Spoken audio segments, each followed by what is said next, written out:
folks, and welcome to this week's installment in a series on women in the maritime industry for Women's History Month.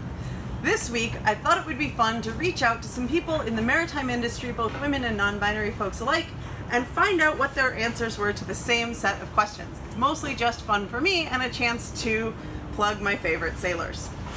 If you didn't make the list, I still like you. I just only had so much time. So, the questions. 1. What is your current boat and job title? 2. How long have you been in the maritime industry? And how much of that has been on tall ships? 3. Why did you get involved in tall ships in the first place?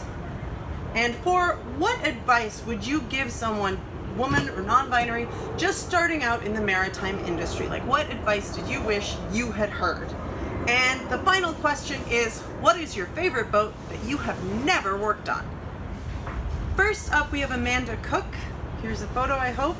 Our post-production team is wonderful. Thank you, guys.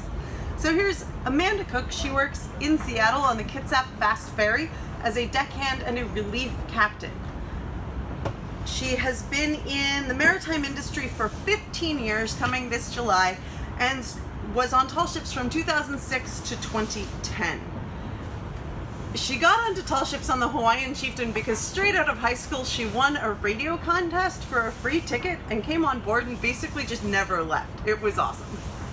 As for advice, she says that wear your respirator is a good piece of advice for that 2-part epoxy paint. Don't step in a coil.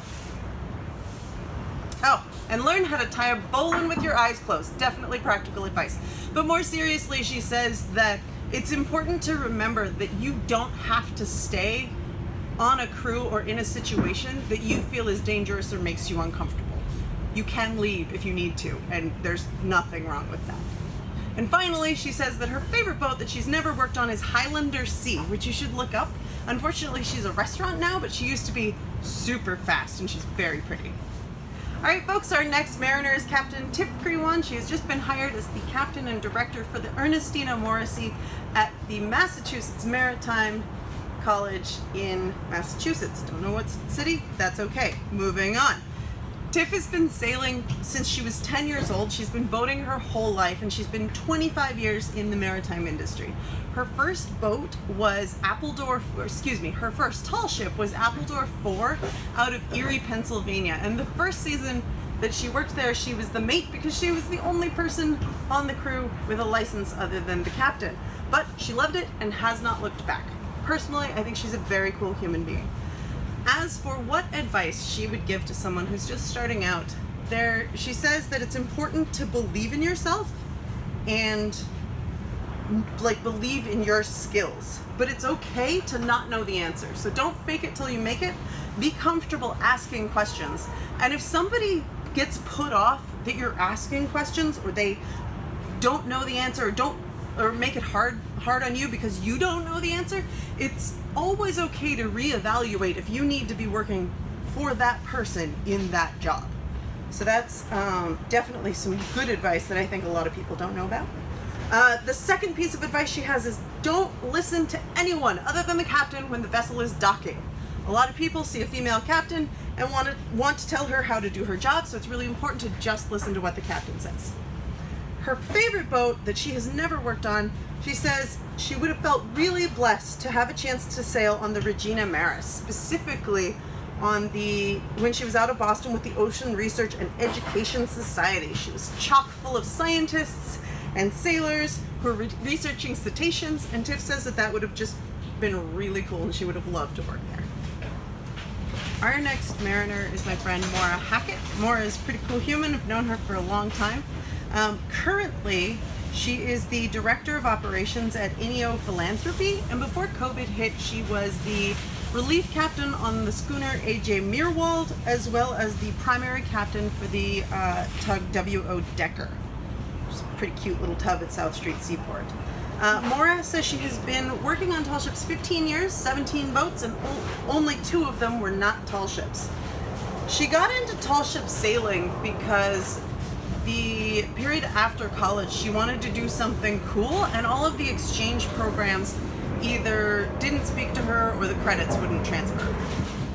A caveat for the question that I didn't say at the beginning is, if you got out of tall ships, why did you get out of it? And Maura says she primarily got out of tall ships after Hurricane Sandy because even on mates' wages, she wasn't able to afford health care, which is a significant problem in the tall ships industry.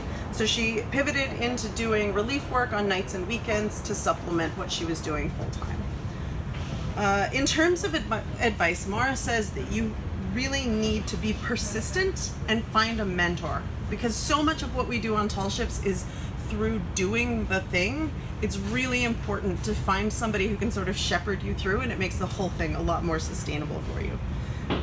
Maura's favorite boat that she's never sailed on is one that she did work on. Maura says that her favorite boat she's never sailed on is the Niagara up in Erie, Pennsylvania, one of my personal favorites.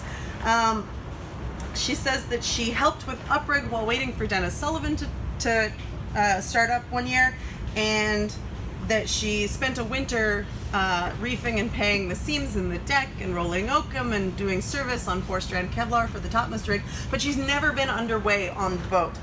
She says that she has sailed in company and raced against, we won by the way, Niagara a number of times, but she's never actually been underway. Next up, we have Captain Sharon Dounce from the Kalmar Nickel Foundation. Sharon works at Kalmar Nickel, which is a very interesting and weird-looking boat, and you should look it up, over in Delaware. And she is the port captain as well as the relief captain for the vessel. Sharon has been started volunteering in the maritime industry in 2000 and started working professionally in 2003, and all of it has been on tall ships. She says that she got into it because some friends insisted that she go to a volunteer training class that she didn't actually want to go to. She was supposed to play in an opera that day. They showed up early. It's a whole thing. And needless to say, she loved it, and she's never looked back, which is really the best way to get into tall ships. Just jump. Sharon says that she didn't really like the question about what advice she would give to women in the maritime industry, because it's possibly because she's never really felt discriminated against in her position, in her job, and so she views it a little differently. She sees people as crew or shipmates and not as necessarily gendered individuals, which is kind of cool, and maybe that's, you know, a sign that the industry is trending toward the better, which would be great. All right, we'll see you next week.